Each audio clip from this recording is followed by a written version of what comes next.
Yellowstone National Park, a place of breathtaking wonder, profound silence, and deep secrets.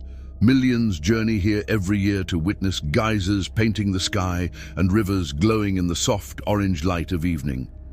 But as that sun begins to dip below the ridges, a quiet announcement echoes through the crisp air. All trails are now closed.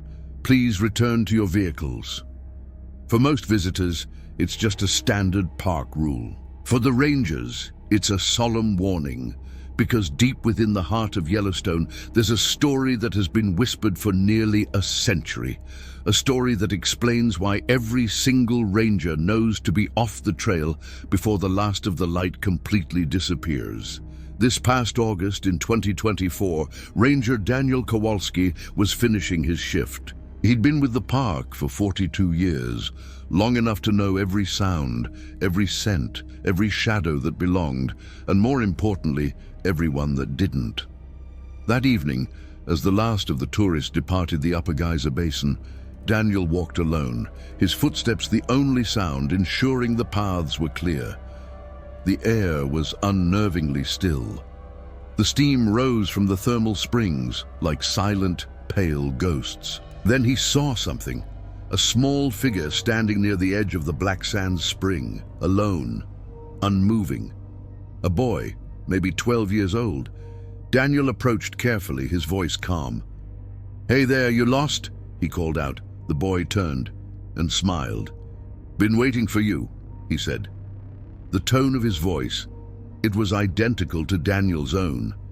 For a split second, Daniel thought it was some strange echo. But there was no wind, no canyon wall to bounce the sound. Just the still, heavy air and the soft, rhythmic bubbling of the thermal pool. That night, Daniel returned to the ranger station looking deathly pale. He told no one what had happened, but he locked the doors and began writing furiously in his field log. The last words he wrote were, "It studies us." The next morning, Daniel Kowalski didn't report for duty. His uniform and all his gear were still in his quarters, neatly placed, except for one thing.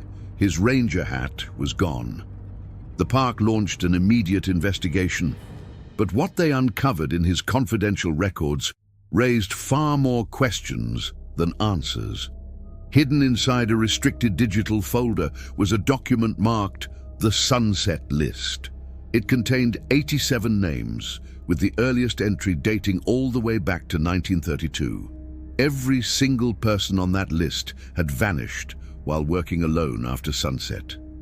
And next to each name was the same label, reassigned. The last name added to the list was Daniel Kowalski. A month later, another ranger discovered something deeply unsettling. Every morning, as part of a standard identification procedure, each ranger was required to take a quick photo of themselves at roll call. But on one particular morning, a ranger's photo showed a small, almost imperceptible difference.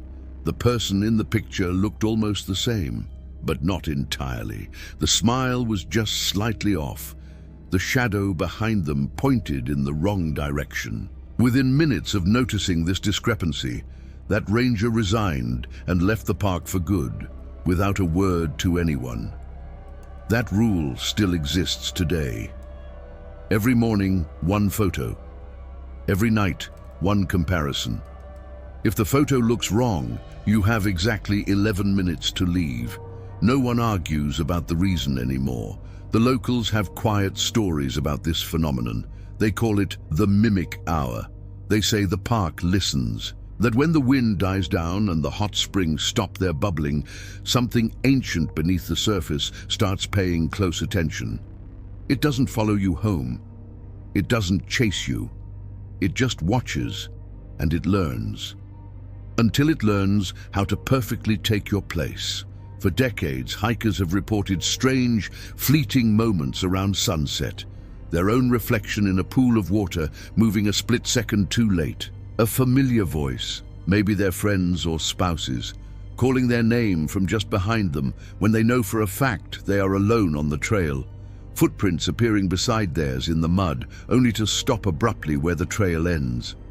Most of them laugh it off later as a trick of the light or their imagination. Some of them don't come back to tell their story. In October of this year, a short video clip appeared briefly on social media. It was filmed by a tourist at the Grand Prismatic Spring just moments before sunset. In the video, 4 rangers can be seen walking along the boardwalk. The steam from the spring shifts, momentarily blurring the camera's view, and when it clears, there are 5 rangers visible, all wearing the exact same uniform, but one of them isn't listed on any staff roster. As the clip ends, this 5th figure turns toward the camera, raises a hand, and waves. The video was removed within hours, but copies still circulate among park employees, shared quietly during long night shifts. They call it the 5th Ranger footage. Those who've worked at Yellowstone long enough, they know the feeling. The subtle shift in the air when daylight ends. The forest becomes too still. The steam no longer smells like sulfur, but something colder, cleaner, almost metallic. And sometimes, for just a brief, heart-stopping second, you catch a glimpse of your own shape moving in your peripheral vision, somewhere it shouldn't be. One veteran ranger, now long retired, once said, "Yellowstone doesn't want to hurt you. It just wants to remember you, and sometimes remembering isn't enough. Since these incidents, the park's policies have become even stricter. Trails close exactly at sunset. No exceptions, no extensions. Drones are now banned near the geothermal basins, and no ranger ever patrols alone anymore, not because of wildlife, but because of what might be imitating life. There's even a persistent rumor that deep within the park archives, there's a collection of hundreds of old Polaroid photos, rangers from every generation, smiling proudly on their first day of duty. But some of those photos, they say, show 2 versions of the same person, standing side by side. So, if you ever visit Yellowstone, remember this. When the light starts to fade and the park begins to breathe in that deep, echoing silence, you are not alone. The air listens, the steam remembers, and the ground beneath your feet has seen it all before. If you happen to meet a ranger after sunset, smile, wave, be polite, but do not follow them off the trail. Because the park doesn't want to harm you, it just wants to keep its routine, and every routine needs someone new to fill the shift. In 48 hours, the Grand Canyon story drops. They reopened a sealed cave from 1956. And according to the early reports, the sound coming from inside isn't the wind. Subscribe, turn on that bell, and maybe keep your lights on. Because sometimes your reflection isn't what it seems. And in places like Yellowstone, sunset isn't the end of the day. It's just the start of the next shift.